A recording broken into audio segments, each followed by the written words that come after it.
Right now I'm enjoying the sunshine on the tour. I'm enjoying plotting my lunch here in New York City. I'll probably have sushi because we don't really get a great deal of sushi in Dublin, weirdly. And I'm just really enjoying the shows. I'm really enjoying, basically I'm enjoying it all.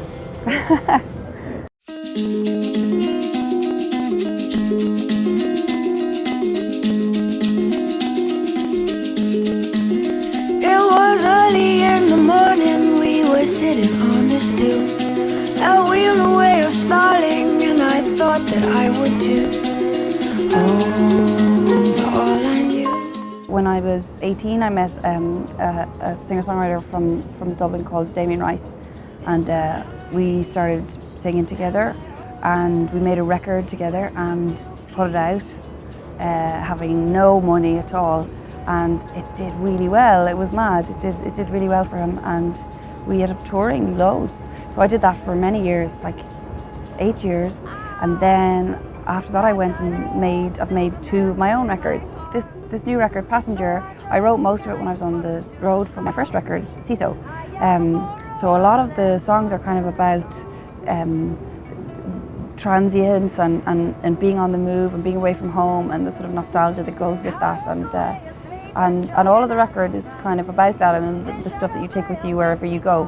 And yeah, all the songs are sort of about that in some way. I was lost in him and me, in my high heels, had my orders with my new keys, in the wrong city in my high heels. I was always writing a bit. Luckily, I've forgotten a lot of my early songs that I wrote when I was a teenager because they were horribly embarrassing. I can even remember being a teenager thinking they were horribly embarrassing, so that, you know, that says a lot. I think it's easier to connect to a song. If you're singing a song over and over again, it's much easier to sing a song about, to write. I mean, you write songs about things that really sort of emotionally resonate with you. You don't. Because the ones that you don't, when you're just sort of writing a song without much feeling attached, it gets really old really quickly, in terms of singing it to people. Even if something's sort of lighthearted in tone, I think, unless there's some sort of impetus, emotional impetus to it, it just sort of fizzles out, and it falls off the end of the set list pretty quick. I'm a boat sprung a lee, I'll hide and you'll see a new star. Joe Henry is incredible. He's such an amazing man and musician, and he just was so brilliant for the record. I hadn't had much experience recording in studios because Damien sort of recorded at home and sort of, he set up a microphone in his bathroom and that kind of stuff, which was brilliant. But I didn't have any experience sort of recording in studios really when I made my first record. I didn't really know how it worked, and so for my second one, when I met up with Joe, I kind of thought, oh, you go in and you have a click track and you do the drums and you sort of add things up.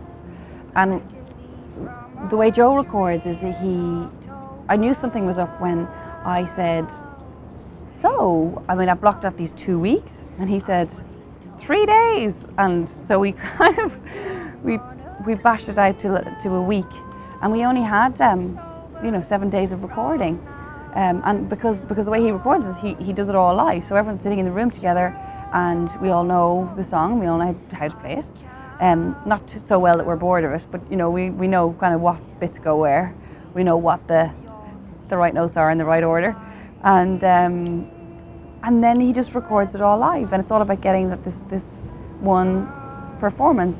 And I'd always sort of taken the attitude, just because I didn't really know, of doing all of the right bits one at a time instead of creating something in a moment. And the room itself is sort of a part of the sound, and that was an amazing thing to learn. There was no click tracks on the record, nothing like that. It was all live, and it was really freeing because of that. It was really cool. heart sings like a kettle, and your words they boil away like steam, and the lie burns long while the truth bites quick. Our heart is built for both, it seems. You are lonely. It is one take. It was okay. It took a lot of practice, the Little Bird video. I practiced there was a few weeks where I was practicing every day. You know, my poor mother sort of listened to this splash, splash, splash, and then silence for a minute, 2 minutes, and then splash, splash, splash, splash, splash again. You know, she said it was very tense, as you can imagine, thinking, are you drowning? Are you practicing? Are you drowning? But yeah, it was all one take, and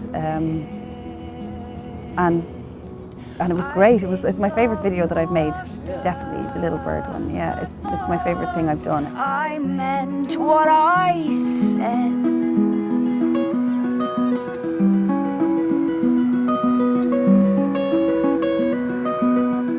I don't spend a great deal of time thinking about the future. I mean, then you'd sort of miss everything else, you know. Not particularly. I mean, I have goals in terms of making more records and better records and writing better songs and being a better musician in general. But I don't have an amazing master plan that ends in, I don't know, I'm trying to think of a massive venue in Super Bowl. I'm going to be playing the Super Bowl next year. Love it.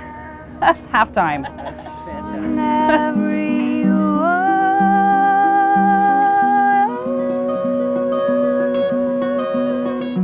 When the time comes. Hi, I'm Lisa Hannigan and you're watching Baeblemusic, and I did a session here on this lovely roof in Manhattan.